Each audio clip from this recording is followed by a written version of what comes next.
You're listening to What Were You Thinking with Eric McCoy and Paxton Dickerson, only on LA Talk Radio. Hey, thank you for tuning back into What Were You Thinking? My name's Eric McCoy, and this is Paxton Dickerson.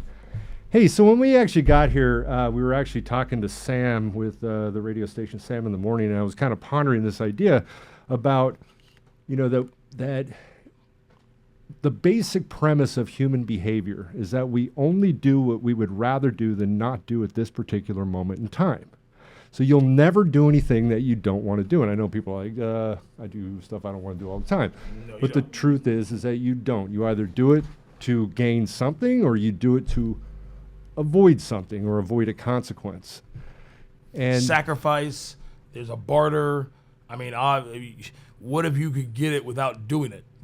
What if I could have the relief without having to go to the bathroom?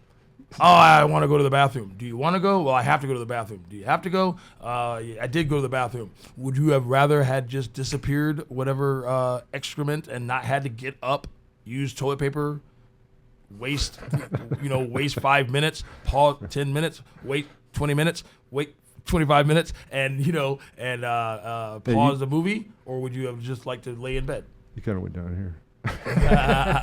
Well, I mean, depending on how old you are.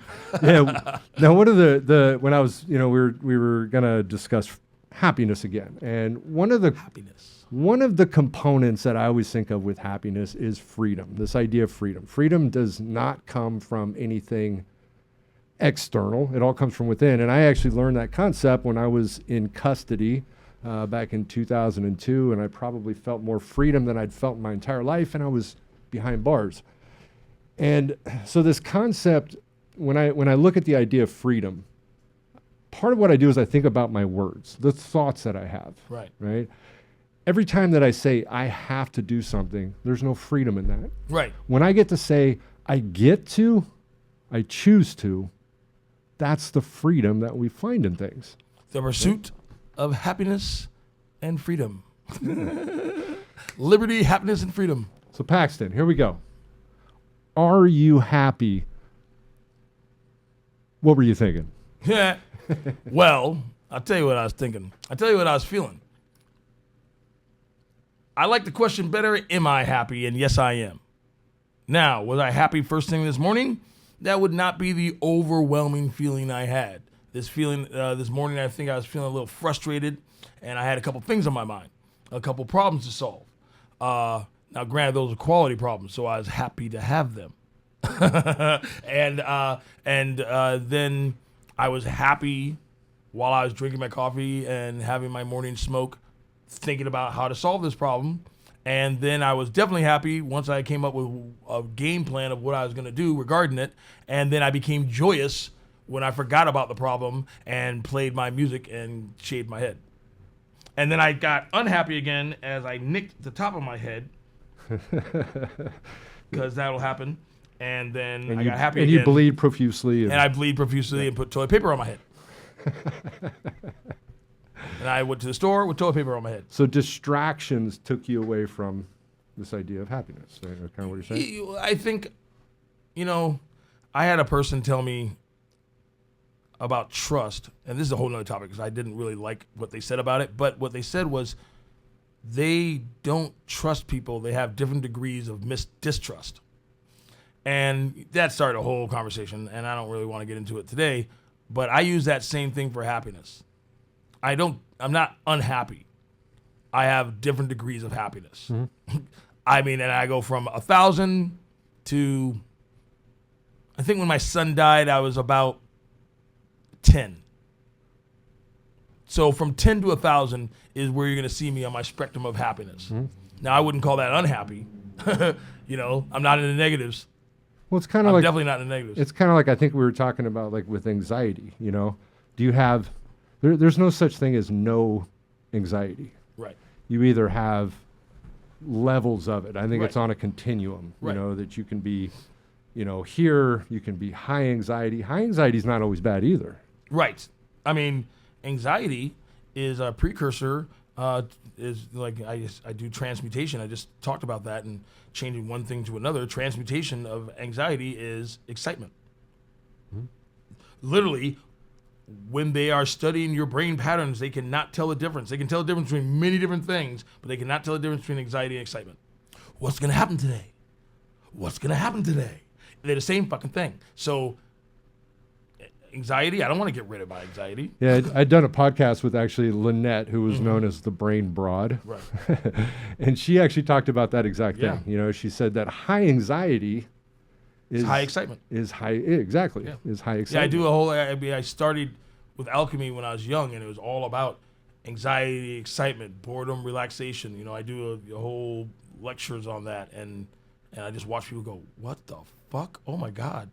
You mean, yeah, like the solution's right there in your problem. And you've been ignoring it like your eyes do your nose. Hey, Eric, I got somebody asking, is happiness the pursuit of purpose? Purpose is, I believe personally, one of the qualities of happiness.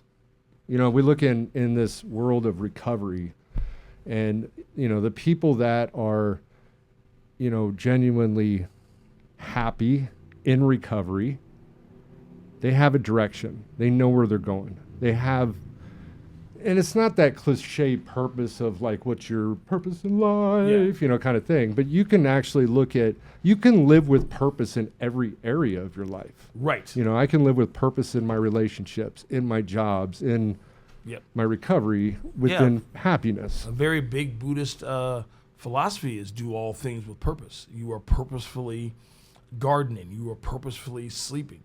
You are purposefully stirring that stew. You are purposefully chopping that wood. It's like your intention, your purpose. Yeah, part of it though is you know, going back to that we have to live with an active mind. Right. Right. And so part of the purpose entails Mindfulness. specifically like asking yourself, what am I specifically trying to achieve? Right.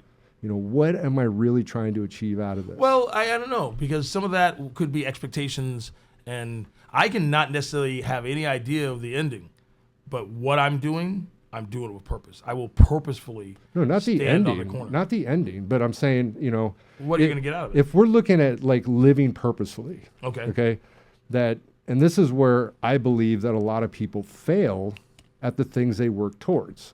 Because when I'm living with purpose, I can look at, okay, these are the specific things that I'm trying to achieve. Sure. Right? And then I can say, okay, this is how I'm going to do it based on the awareness I have, the knowledge I have. Right. Right? And then when I start doing those things and I'm moving in that direction, Right. I need to watch feedback. Am I Sure, succeeding? Am sure. I failing? Do I need to reevaluate? Right. You know? Well, if it's a task, but what if it's relaxing?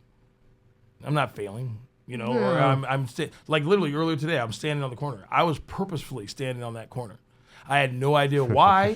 I had no idea, did. but with purpose. I was purposefully standing in the corner. And now we were trying to get, we thought maybe one thing would happen and it didn't happen, but I didn't see that as a failure because I was successfully standing on the corner 100%. enjoying, you know what I mean? Yeah. So I guess it's also being able to change and flow with that. Right. But then we can reevaluate. Release. Yeah. Reevaluate and see, okay, maybe next time we'll do it differently. Right. This is sort of for those that don't know, we're sort of doing an investigative life in the world of Paxton. Life of Paxton. You want to walk in my shoes for a day? See all the I deal with? You will. Yeah. But yeah, purpose is, I think it is important because we need to know where we're going. Sure. You know, we need to kind of, you know, even within recovery. I mean, if I'm saying like, I just want to stay clean and sober, how do you stay clean and sober? Just don't use. I Right. mean, that's the simplistic version of it. Right. But maybe you want more. Maybe I want to be happy. I mean, how many people do you know in recovery that are miserable? Right. I don't want that. It's like also people say they want to be happy, and I say, what would make you happy? And they have absolutely no answer besides things minus that would make them unhappy. What would make you happy? Well, I don't want this to happen. Okay, cool. What would make you happy? Well, I want this dude to get out of my face. All right, cool. But what would make you happy? Those are all. I mean, okay, I put you on the third moon of Jupiter. You are by yourself. Nothing is going on. What would make you happy?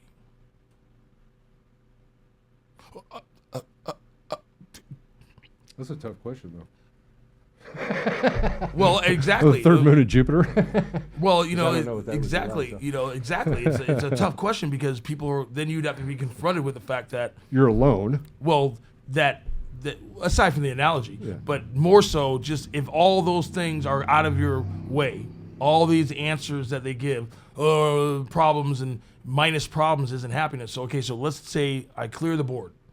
That guy isn't in your face. It isn't hot outside, and whatever other thing you're complaining about isn't so. But what would make you happy? And they still don't have an answer. Right. You know, I mean, fuck the moon. one of but, the- you know, it's like what would make you happy? What do you have an idea of what would make you happy? If they give that idea, they might accidentally identify the fact that it would be in their hands, or that it's impossible and shut the fuck up. Yeah. That no one dies. Oh, that's stupid. Shut up. You wouldn't be happy even if that did happen. I mean, part of the, you know, when we, like I teach impulse control, right? And like decision making for people, good decision making. Right. You know, where you weigh out the consequences, you look at the pros and cons, you know, and I always tell people, I say, one of the greatest questions that you can ask yourself, will this really make me happy? Right. You know? That's what I'm. 'Cause, like, will with it the- even really make you happy? Will it really, you know, even you know, like I've worked with a lot of people over the year, they come to me and go, dude, I just want to get loaded. Right. You know, it'll make me happy, right? Will it really No. though? That's the question though. Will So it you were really? happy when you were getting loaded? You didn't look very happy to me. I saw you in Huntington Beach. I saw you outside the Alibaba, and you didn't look so fucking happy to me. Because they're only basing it off of like Pleasure. right here and right now. They're Just looking at one pleasure, moment. yeah. You know, That's mixing pleasure with happiness. and part of the living with purpose concept is also learning to defer immediate gratification for bigger goals in life. Right. Sometimes you gotta, okay, I'm not gonna be, find that highness that I would get from drugs, even though you're not really getting it from drugs again, high while clean, Right. but you're looking at it from that little perspective, Right. that small little thing. I imagine like a Tesla or a Lamborghini or whatever. It's like you like it and it can go fast, but you don't want to go fast all the time. You want to be able to turn. You want to stop. You want to park the car eventually, unless you're just living in it forever. So it's like what you don't want it always on. Zzz. Drug addiction is zzz, and it's gonna burn out your system. It's gonna burn out your circuit. Yeah. And that it's not happiness. That's just Right. We were talking about last week, and I'd kind of said too, life, liberty, the pursuit of happiness, right? The Life pursuit is of happiness. Life is eternal. Liberty is an inalienable right, but when it comes to happiness, all you can do is pursue it, which meant the writers obviously knew not everybody was going to get it. Yeah, exactly. And the writers were. But why, right? So why is not everybody going to get it? And I think that, again, going back to what I did discuss a little bit last week was we're looking for it in the wrong places. You know what, guys? Tell me where you're looking for it. Tell us where you're looking for it. Call in 323-203-0815. Yep. Call us in and let us know how you pursue happiness, what you think happiness is, what you think it's not. Ask us a question. Give us a call. Because if you know anything about Paxton and I, we are not about solutions, we're about ideas, And so we want to hear from people. We want to get their perspectives or ideas. This can be a group effort. Yeah, why not? Going back to the, money is the epitome of what we see a lot in society. And someone asked that. Money is, if I just have a lot of money, I'll be happy, right? And we see it all the time. You can go to college, you can get a doctorate, you can PhD, you can, be a lawyer, and these people are still miserable. Why? Right. Because all they're looking for is, if money's bringing me happiness, I'm just going to want to be happier, and then I'm going to want to be happier to a point to where my very survival is going to be based on money. Well, and happiness, I like and that brings fear. Right. Happiness is a big word. I mean, if you can define happiness by getting one thing, you're wrong and you're probably fucked up. And if you didn't fuck up and you're right, I don't envy that life. Money or knowledge, wisdom, none of those equate with happiness. There's one guy who's like, I just want to know everything. I said, man, knowing a whole lot, that's like me putting a black light on your bed. You would never get into it ever. Right. You would see every bug, every splotch, the spit from last night. It would look disgusting. Yeah. You don't want to know everything. You don't want all the money. All the money. A lot of people, maybe with not enough money for their needs, are convinced that that is going to solve it. And they're convinced that it is going to solve it. And it's like, I picture my life. Now, would I like more money? I could find uses for it, I'm sure. But if you just gave me a big fat jump from where I am right now, which is not poor, but, to whoof, man, my life, I don't think I haven't built the pillars to sustain that. Mm-hmm. I would not be able to go to the meetings that I go to, at least in recovery. I'd have to change those. I would have to find a new place.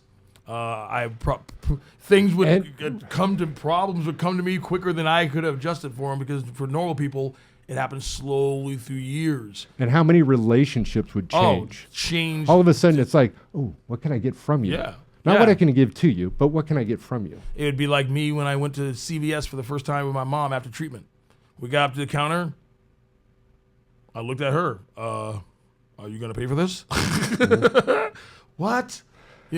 My uncle, who's, he's wealthy, and he's like, it's amazing. People go out to dinner or lunch, and they just assume he's going to pay for it. They just look at him. My favorite band of all time, everybody knows me, Grateful Dead, right? Grateful Dead. And Jerry Garcia, Jerry Garcia hit it on the nose in a lot of his interviews, right? And, he talked about, and they at one point in time became the wealthiest band of all time. Right. Right. And he was the loneliest man in the world. He said, and he said this numerous times, that it is, he never wanted the fame. Right. But obviously it came with it. But he felt that he was the loneliest man in the world. And you think about that. And there's been a lot of, obviously, people in the entertainment industry that have committed suicide. And I think that plays into it. You can't go out. You can't have And rich friends. people in the stock market, businesses. Now, this doesn't mean you can't have a lot of money and be happy. Right. But it's how you view your money. How are you looking at it? You can also have a lot of grass in your lawn and be happy. You can also, have 5 rings on one hand and be happy, but it wouldn't be defined by those things. Mm-hmm. And it's like, if you're happy, then all those other things are not irrelevant, but that's just extra, it's there. Mm-hmm. I'm happy, and look what's for dinner. I'm happy, and or I'm happy, but I had a weird dream, made me think of some weird stuff, and I had to work through it. Right. But that's part of happiness, I think. Mm-hmm. Here's a great study. And this is not exactly the same, because serotonin is like what feels safe, right? Where you're supposed to be, right? Yeah. Too much, you're suicidal. So it's like happiness. Well, theoretically, the lack of serotonin is what is major depression. Well, yeah, but then that's also the anhedonia, right? But then also too much throws you through the floor too. Sure. You know what I mean? That's why they have to regulate the. Well, it's like dopamine. I Right. mean, dopamine is that reason we became addicted to drugs. That pleasure neurotransmitter. That was our highness, right? That's what I was addicted to, was dopamine, right? Yeah. Too much dopamine in that same part of the brain is what schizophrenia is, Yep. right? Yourself right out. Schizophrenia is, which is why there's such a thing as cocaine and meth-induced psychosis, because you actually are creating the same thing within the pleasure part of your brain, the nucleus accumbens, right? That causes the psychosis, the paranoia, the hallucinations. And not channeled, you're in trouble. So same thing goes for happiness. Mm-hmm. If you were always happy, like you wouldn't know happy, it's like your happiness versus being happy. I guess that would be a good question, Eric. What's the difference between happiness and being happy? Because I'm happy, mm-hmm. but I'm not always in the mode of happiness. Sure, I'm not absolutely. always. But the opposite is, like we were listening to that guy talking about selfishness and selflessness today. That was awesome, right? Yeah, that was good. And I honestly think it's the same concept, right?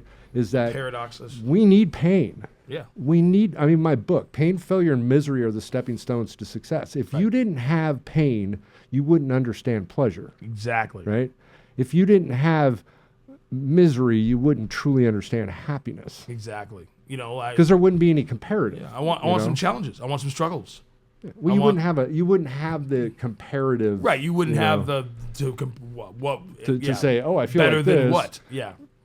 But then also, I actually want some struggles and challenges. I actually want to overcome. I want my day to go, ooh, Look, just like the movie I watched. I don't want to watch a movie where a guy, nothing bad happens and everything's cool and he just eats his toast and it has that's boring as shit. Yeah. I want what kind of movie do I want to watch? Same kind of movie I want to live. I want there to be challenges. I want there to be surprises. I want to overcome.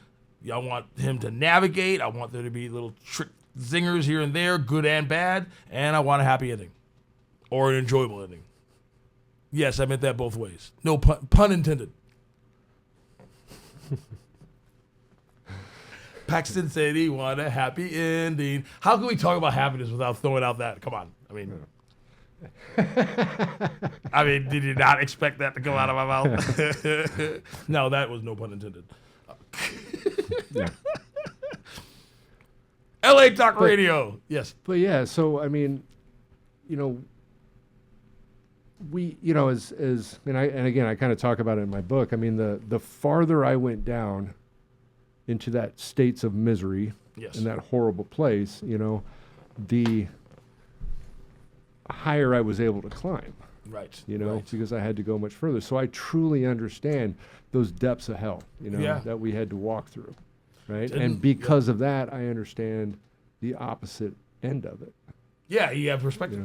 You have perspective. Guys, I want to know your perspective. What were you thinking? Give us a call. 323-203-0815. It's not that expensive. Give us a call. If you can type on this screen, you can call us up. We want to have a conversation. Give us a call. Let us know what you're thinking. What the fuck were you thinking? What were you thinking? Yeah. So happiness. Yeah, happiness. What made you happy today? Coming out here, actually. And I will say, there we go. I had little challenges this morning. Sure. And if my wife's listening to this, we got into little disputes here and there this morning. I'm far from perfect, and relationship has them. Honey, I want to let you know that. Right on. Uh-oh, you messed up. This is being recorded. You now have that. She could put that on a loop. That could be your voicemail. Honey, I'm sorry. Honey, I'm sorry. But the one thing that I try to do, and I think this sort of, and again, I'm far from perfect, and but one thing that I try to do in life is to learn from my mistakes as best as I can. And those new choices or the things that I now decide to do, are hopefully going to move me more into that direction, of being happy. Am I happy all the time? No. I try to keep a very positive mind. Sure. That's one thing that I always try to do. I look at things very optimistically. I try to, and again, I don't always do it perfectly. And that's part of the struggle too. That you don't do it perfectly. No. It's like, I mean, that's the concept of, like self-esteem, for instance. Self-esteem understands that we are going to make mistakes. Right. But that's okay, and we can be okay with it. Right. Because we are obviously fallible human beings that are not God anymore like we used to be. Exactly. I think if you've never made any mistake, you're in a state of delusion, and that probably means you're making one big gigantic mistake, one continual mistake. If you're always in a state of happiness, then you're probably, in a rubber room drooling on yourself. You know what I mean? Facts. Yes. I don't trust people who are, hi, how you doing? Everything's always great. Like, what? Jeez, what? How do you sleep at night? Upside down? Like, that's weird. Get out of here. Get out of here. Because, you gotta, life is real, We have to deal with the reality of the issues that we have in life. Right. Right. Another one of the fallacies when we go back to happiness is pleasure, though. And that is a fallacy of pleasure, because Yeah, happiness and pleasure are not the same thing. Happiness and pleasure are not the same thing. And I always use that example. My mom, 47 years ago, I came out of my mom's hoo-ha. Because see And that she said, that was one of her happiest days. Now, I always say this. So it's like I came out of her hoo-ha 47 years ago. It was the happiest day, but there was no pleasure in that day. Yeah. She was not that. No part of that day was she. Oh, this is pleasurable.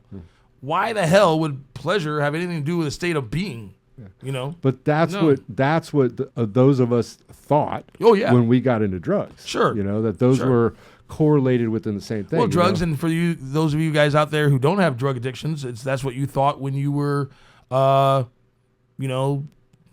chasing whatever that thing was, gambling, getting that new car, earring, and painting your head red because you were having a midlife crisis, or frickin', sleeping with your neighbor's wife, or whatever those things are. It's because they were seeking pleasure.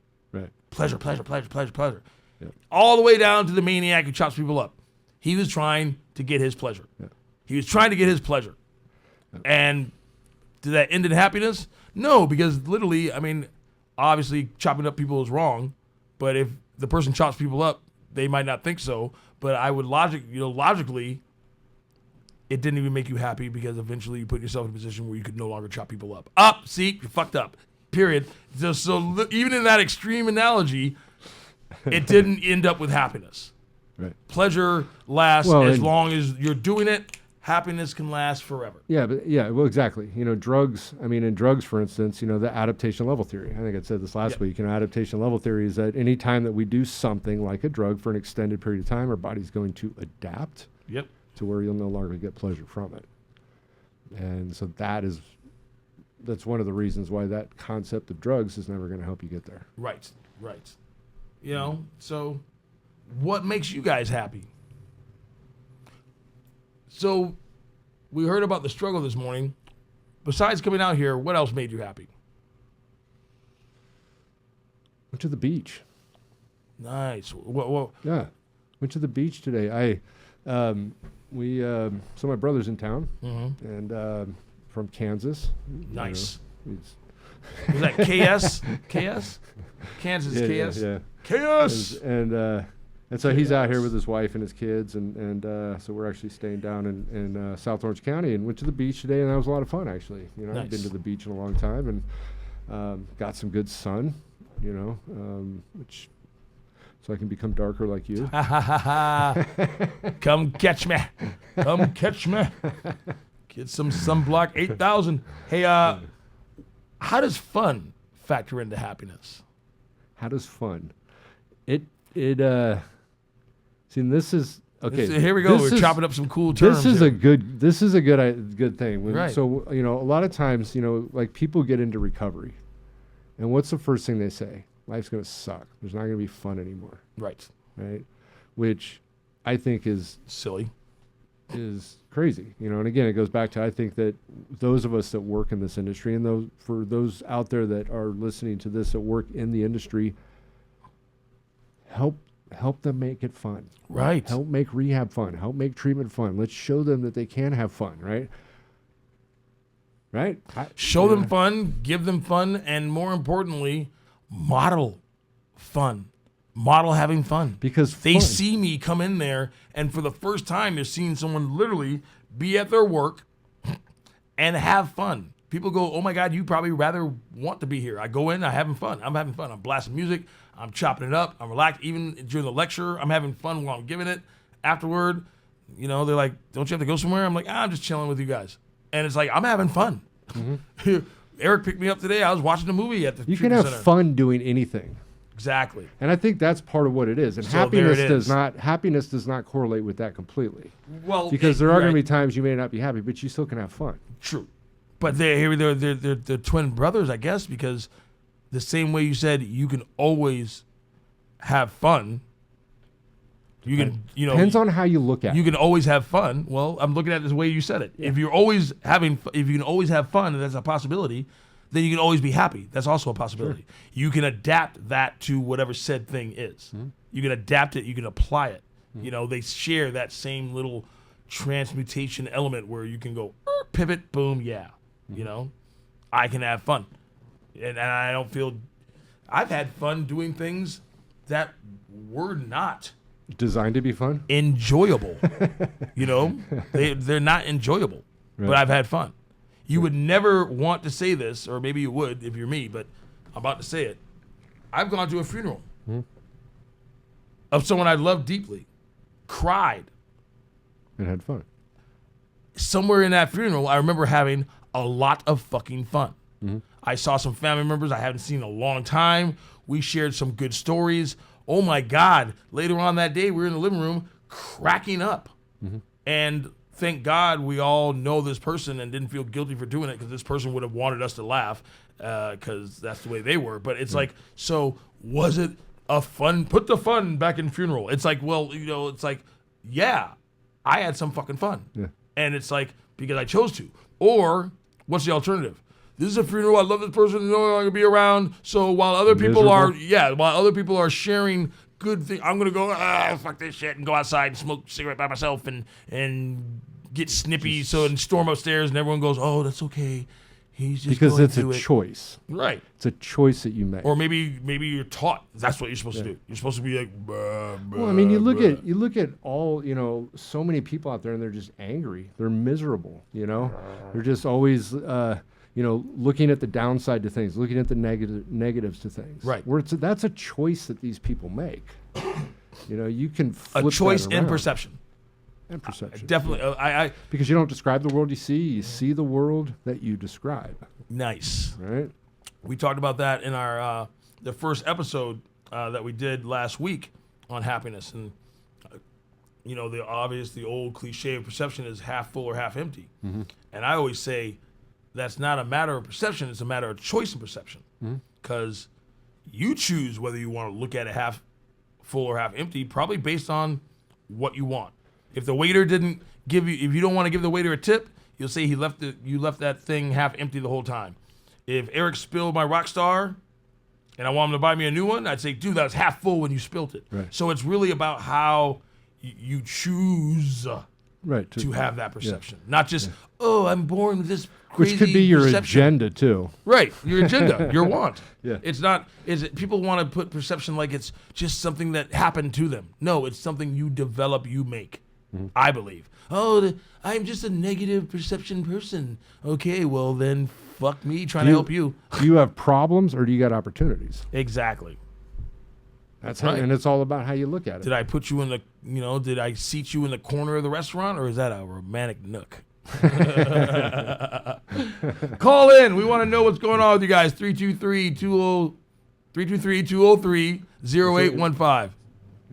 0815. Booyah. All right. Here we go. Dance around my corpse. You guys are silly. All right. I had another person ask, where is it? I'll try to find it. Okay. Ego. How does ego play into happiness? Oh man, ego's good. This is good. We were talking about this, like the terms that are used in recovery. Ego, pride, right? So Sure. pride, get rid of your pride. And honestly, I would dispute that, because there's actually nothing wrong with feeling good about things that you have accomplished. That's not the term they're using is actually like arrogance, Right. boastful, that kind of stuff. Pride's But the this wrong person word. isn't in recovery, so they're asking Okay, ego ego. as far as like Okay, so ego your is sense of self. Now again, depending on which definition. If you go back to Freud, Yeah, it's right they're now, talking more psychological. Freud was but Freud was the adult, right? You had the id, the ego, and the superego. The Right. id was the child, the instinct. The ego was the adult. This was the one that, and so in that term, it's Right. you. You're that. It's you. Basically, is what we're talking about. Ego. So how does Right. that sense of you have to do with happiness? If you can be you, if you can figure out who you are as a person and you can be you, you're going to have an easier time finding happiness. There we go. Because I'm not creating this false image, this illusion, trying to be somebody that I'm not, you Right. know? Like trying to be like Paxton, dressing up and Yeah. all the night. Rah, rah, rah, rah. And honestly, it's like, do you? I think that's a great question. I like your answer. Ego factors into happiness because it's like you, okay, like me. people go, you brought up clothes. It's funny because people go, Paxton, you wear a suit. Isn't that uncomfortable? And I go, dude, my slacks are literally more comfortable than your black jeans. And I don't worry about what it looks like. And it seems funny to say that because people go, ooh, it looks like this, but regardless of what it looks like, I'm comfortable in it. And so, and if I wasn't, through recovery, I've learned I'm not gonna wear it. So I how many things do you do? And this is just a general question to you, them, and everyone else. How many things does one do in pursuit of happiness that they literally don't want to do? It's not going to make them happy. Someone told me this will make you happy, right? Go to law school, become a lawyer, be a multi-million-dollar lawyer, superpower, industrial lawyer, cool. But you know what? I honestly would rather just work at a gas station, keep it simple, and focus on my gardening, have more time to play with my kids. I in treatment, I had a doctor. We had a doctor, multi-million-dollar surgeon, eye surgeon, and we told them to get a get well job, and the person didn't want to.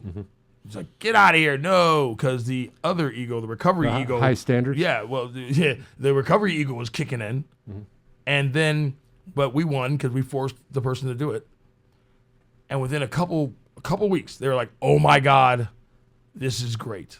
And to this day, the person says it was the funnest, happiest time in their life because literally that's apparently what made them happy. Less stress, being able to just kind of kick it with people and talk, and she wasn't having to go. It was just kind of like, hey, good morning. Oh, you again, Fred. You want some coffee? It was just, she was having fun doing it. Even the cleaning, it was like, she said, I didn't clean anything different there than I've ever cleaned in my house.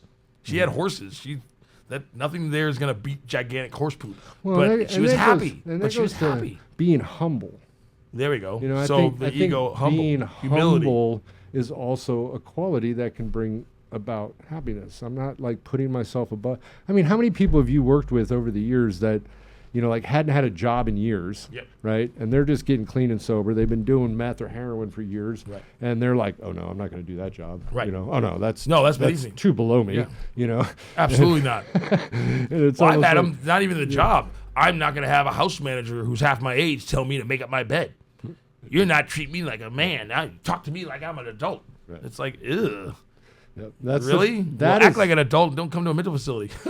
And again, going back to the recovery concept, I mean, the people that make it in recovery are the ones that have that sense of humility, that I'm okay with this. I'll do this. Right. Not a big deal. Sure. Okay, cool. It was funny.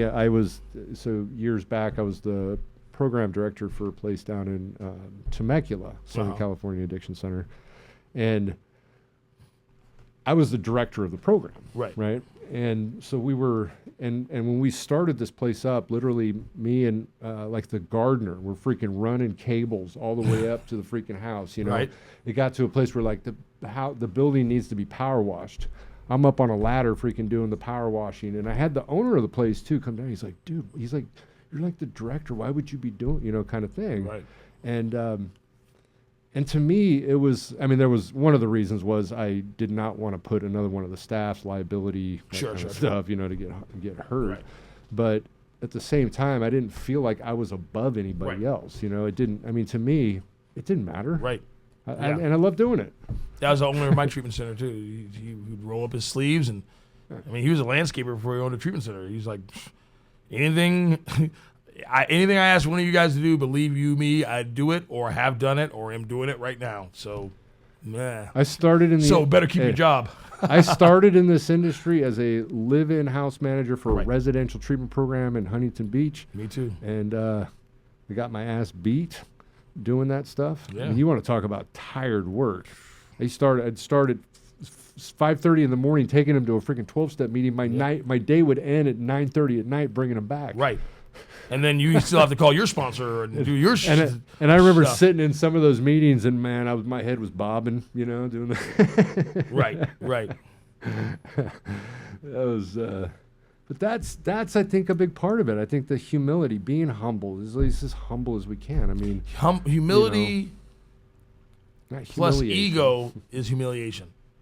Because it's like, when you say humble yourself, you're basically saying, what part of you is making yourself humiliated? Yeah. What part of you is humiliated by this? And minus that part, you would be humbled. Right. I would be humbled that I had to come to treatment. Yeah. But what part of me was humiliated? What part of me that wasn't accepting why it happened, not accepting that this might be the solution, not accepting, and it's like, you know, right now, if my zipper was down, Again, if I thought I was the biggest shit in the world, I would think, you know, oh my God, and I'd be humiliated. But I'm just a person. I'm like, oh, my zipper's down. Cool. Yeah, but it's changing, and it's changing the way we think about stuff. Right. You know, like even in recovery, you know, how many people like going like, oh God, I got to do this the rest of my life, and I'm going to have to go to, you know, this kind of, and I think about it, and I'll tell clients, I go, yeah, that really sucks that you have to work on yourself and improve yourself the rest of your life. Right. Damn. You know. That's crazy. Well, and you know, you can even put that on religions and different things like that. It's like, if it's not bringing you joy, I can tell you it's wrong. I mean, in my opinion, I'll throw it out there. I had a comedian, Eddie Izzard. He said, you know, he's English, and he's talking about the Church of England, and he goes, so you go to black churches, and they're like, hallelujah, hallelujah, because hallelujah means joy. Lots of amens too. You're right, but hallelujah, my point is, means joy. Right. And the Church of England is like, hallelujah. And it's like, that's not joy.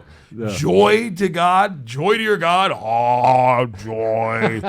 We are having so much fun worshiping God. I want to kill myself. Yeah. It's like, you know, so, you know, I went to one church, non-weird denomination, but, you know, they had a drum circle instead of a choir. They were killing it. I go to another church, and you know, and it's like you know, the old ancient church, like, you know, the old ancient church. You wear red and you dance. You must be possessed by a demon, and stop being so happy and whip yourself in the back if you ever find joy in life. Well, kill that shit part of you. I've always felt that way too. It's like insane. you know, you go to some churches and the hymns. You know, you got the hymns. And then nowadays, though, we're seeing it more. You got rock bands, you know, that are in churches, and I agree with you 100%. It's like, I mean, it's more uplifting. Yeah, you know, you're enjoying it. You can feel it. Enjoy. Music, guitar, you can feel. Right. You know. Yeah, I've gone to churches, and I'm not a Christian per se, but I've gone to churches, Christian churches, and I liked the message because I had fun there. And they were chopping it up, and the pastor looked like he enjoyed what the hell he was saying, and it wasn't based on fear, and no one threatened me, and no one was promising a gigantic reward or a punishment. Because believe you me, if you do something, I saw this on a video, if you are doing whatever said thing is just because of what the thing is gonna give you, then that is not called, you know, that's not you love God. It's God's. I mean, he's like, look, do shit my way, or I'm going to kill you with fire and blah, blah, blah. Yeah. But if you do things my way, then I let you into la, la, la, la, la land. Okay, I do it.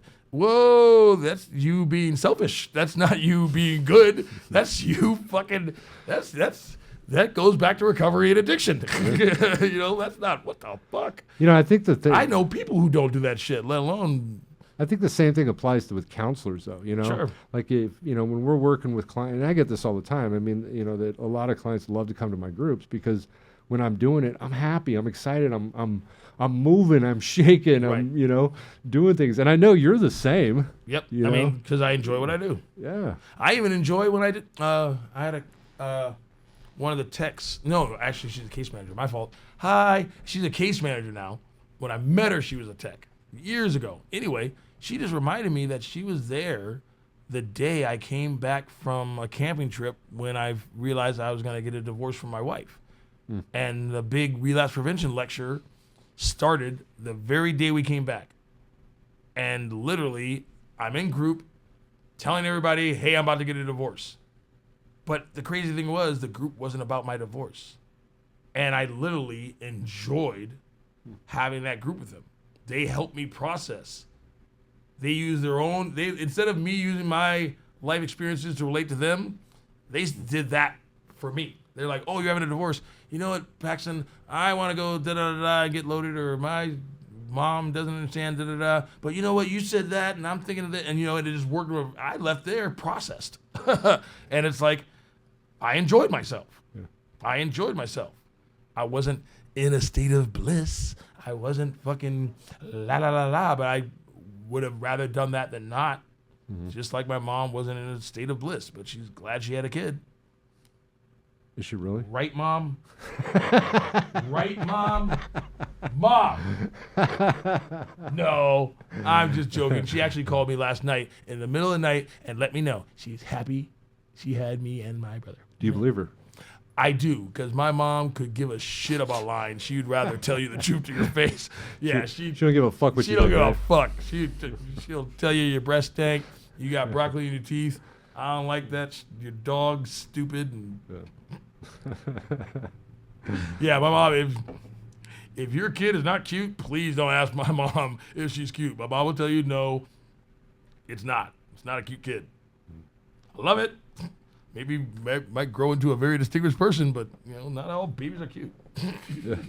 I want to say something else again real quick on the happiness side of it. Altruism. The altruistic nature, right? The power, and this is, again, I'm not a 12-step person, right? Right. But one of the things that I believe very firmly in with the 12-step program is the altruistic stuff. The going out and helping people. The power of helping people, how it feels good to help people. It does. And I mean, and again, I wish it didn't, honestly, sometimes, but it does. It does. Now, I will say that I think one of the downfalls of the 12-step programs is they do say it's a selfish program, but the only way you get better is helping other people. The real power you find in the 12-step program is the 12-step, but somehow along the line, these sponsors wait years for them to get to the 12-step. Sure. Right. Yeah. I mean, yeah. For those of you listeners who are in Recovery 12 Steps, you know what he's talking about. Yeah. Yeah, I mean, but and Bill W. Now, I will say Bill W. though, they did it in a day.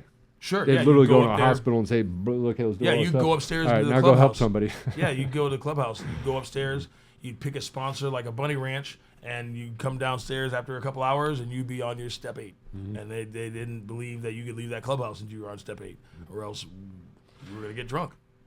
And yeah, I think that's one of the drawbacks to it. I'm not saying it has to be done in a day, but I mean, I think it should be done quicker. There should be emphasis put on it because of, I mean, I have, but that's more the culture that we've adopted for the 12 steps than the actual 12 steps. Well, no, it's the people that like to change things. Well, yeah, that's what I'm saying. The culture of the culture that has evolved around the 12 steps.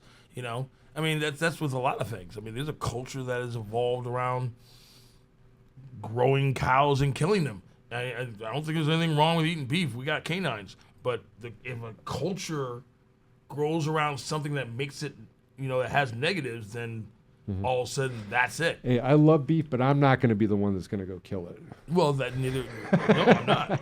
Yeah, but I guarantee the person that kills that cow is not going to be the one that wants to talk to that drug addict in the corner or fucking do half the shit I do. Hell no either. Well, that's what makes us good at what we do, because it's like we were talking about coming out here, you can't bullshit a bullshitter, right? Right. It's hard to, like I can see things, and I can see them pretty point blank when people are using or they're lying about, especially things within recovery. Right. We got about a minute left. Sure. Well, you guys, no one called in, and that's okay. But I've gotten a lot of feedback on here. Mm-hmm. They love the topic. Mm-hmm. Let's see, self-serving. What does self-serving have to do with happiness? I think we kind of already covered that, but I want to say something real quick. So, I want to thank everybody for watching the show. And I've gotten a lot of feedback, great feedback on what we're doing here. I think it's been very positive. Good stuff. And I want to let everybody know too that we're going to have some very good guests throughout this period of time. We're going to actually do one here pretty soon on overprescribing of medications, which is something that, and I'm going to tell you guys a personal story about an investigation I did. I'm not going to explain it now, but it's going to be very exciting. You got about 15 seconds. All right, good. First second, second second, third second. And then I'll say Thank you so very much. Please tune in next time because we want to know what you were thinking. That is Eric McCoy and Paxton Dickerson. Thank you, everybody. You're